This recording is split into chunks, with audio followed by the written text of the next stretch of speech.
So I want to talk about something that you can find a lot of videos on if you look for them. It's rejection sensitive dysphoria. I suffer from this. It's pretty common with ADHDers and the autistic to have rejection sensitive dysphoria. It's also very, very common if you grew up in a home where neglect was a big thing. Because like your whole life you've been being rejected, you know, like you see other parents giving their kids hugs and you're like, why don't my parents hug me? Am I not worthy? Like, am I not loved? So like a big component of of my current depression is that the rejection sensitive dysphoria is being hit from every freaking angle that it can be hit with me. So when I did my rant video, that was coming from a place of triggering rejection sensitive dysphoria.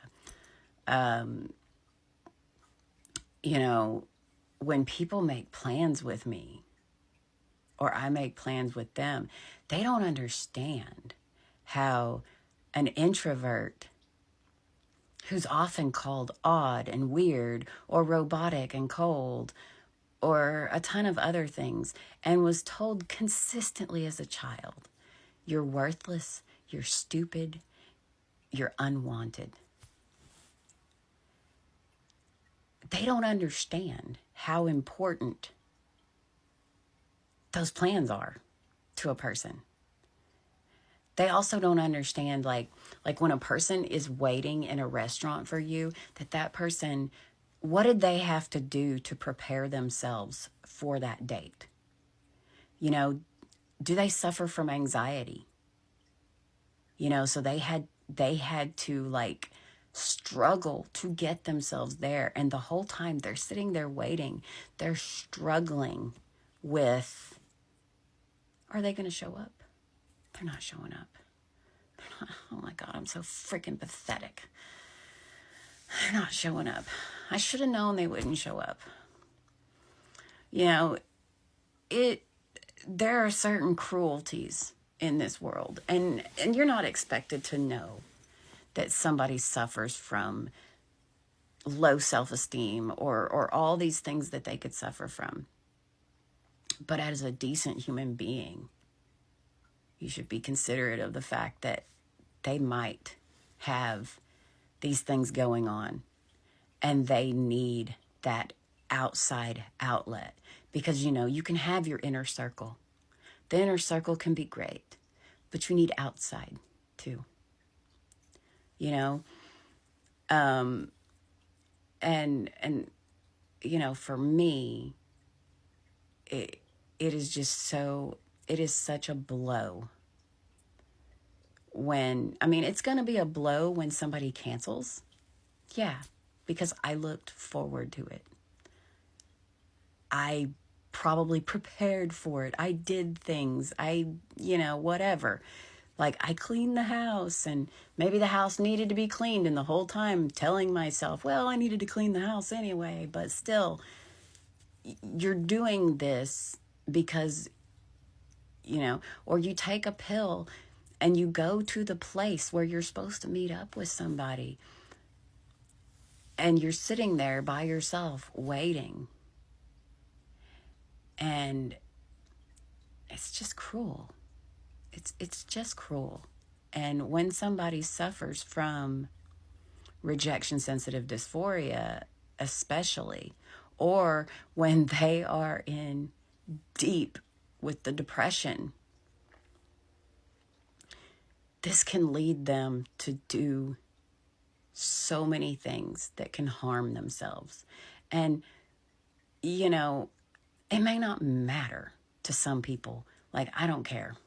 I don't care what they do. I don't care if I look in the newspaper or somebody tells me, hey, did you hear about the guy that jumped off the building? hey, did you hear about this? They may not care that they were the final freaking straw with that person, because they don't think about that. They don't think about that the plans they make with somebody might be that important to a person. A person might seriously need that. You don't have to love them. You don't have to see them again. You know, rejection is rejection, but then there's levels of rejection. And I'm going to share something personal. Very personal. So, to my daughter and her fiance, you might want to stop the video right now. Seriously, future son-in-law, stop the video. Seriously. Like, don't set Biddy off. Oh.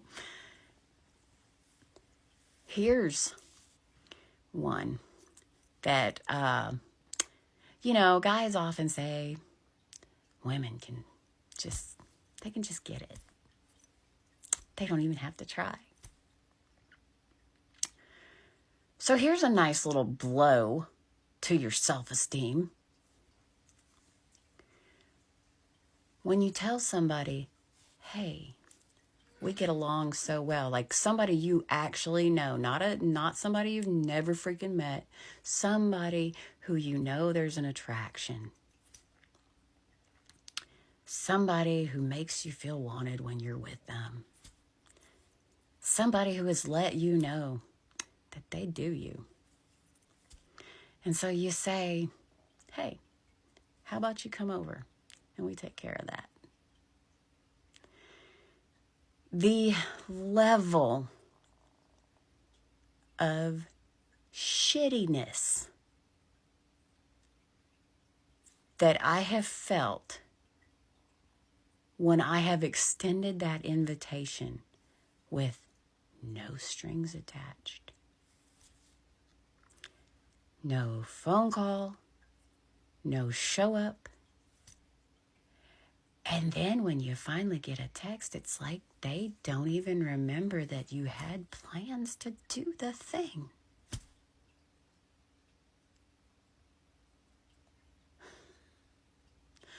I kind of laugh a little bit because that is a serious freaking blow. The cruelty of it. That they're not even going to show up for a booty call.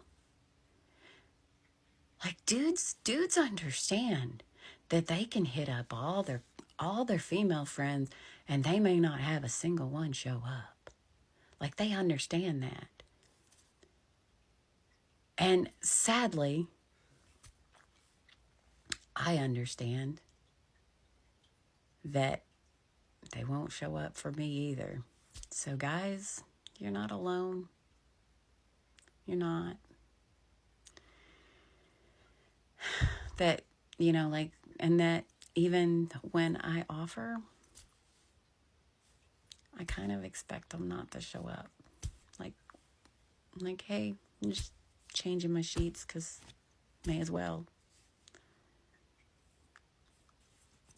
But think about people's feelings, because you don't know what they got going on in their head. You don't know where they're at with their mental health. So, even if you feel like, hey, I don't want to do this with you right now because I feel like you're in a fragile place. Like if they're going to be grown up and shit, but I am going to come hang out with you because everybody who knows me knows that I'm not going to force the issue. I don't even need it. That's just hey, I really want to hang out. Come over. We'll do this. As a last-ditch effort. Being denied that. Talk about feeling worthless and unwanted.